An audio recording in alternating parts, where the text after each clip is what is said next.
आज या ठिकाणी तुम्हाला या व्हिडिओमधून मी या शेतामध्ये असं काही वेगळं दाखवायसाठी आलेलो आहे, जे की तुम्ही लक्षपूर्वक ऐकावं बघावं अशी विनंती।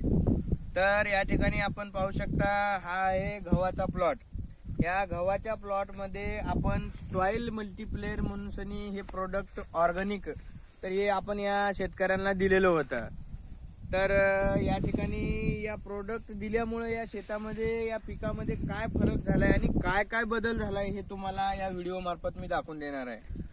तर आपण पाहू शकता या ठिकाणी या प्रथमतः या शेतामध्ये पीक हे एक समान आलेलं आहे।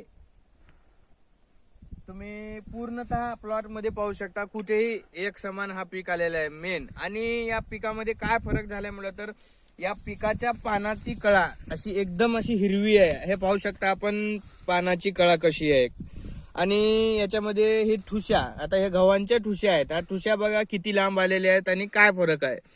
आणि याच्यामध्ये एक म्हणलं तर एका आता पाहू शकता तुम्ही, एका गव्हाच्या ठुशीला किती फुटवा झालेले आहेत। हे बघा 1 2 3 4 5, हे 6, हे 7, हे 8, हे 9, हे 10, 11, हे 12, हे 13, हे 14, हे 15, हे 16, हे 17, 18, 19, 20, 21, 22।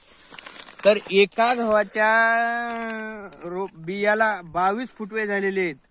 तर हे सॉइल मल्टीप्लेअरचं हे एक बदल आहे। तर याला कशा पद्धतीने वापर करायचा, तर आपण या शेतकऱ्याला अगोदर पेरते वेळेस या गव्हाच्या या बियाला सी ट्रीटमेंट केलेली आहे, म्हणजे बियाला लावून पेरलेलं आहे।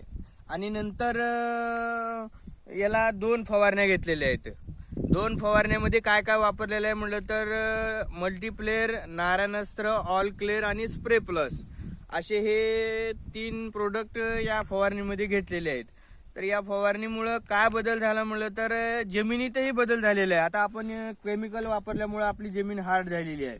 तर आपण या ठिकाणी पाहू शकता, यांनी याच्यामध्ये सॉइल मल्टीप्लेअर घातल्यामुळे जमीन ही भुसभुशीत आणि मऊ कळा आलेली आहे।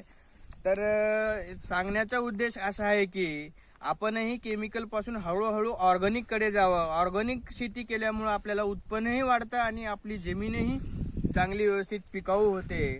तर कृपया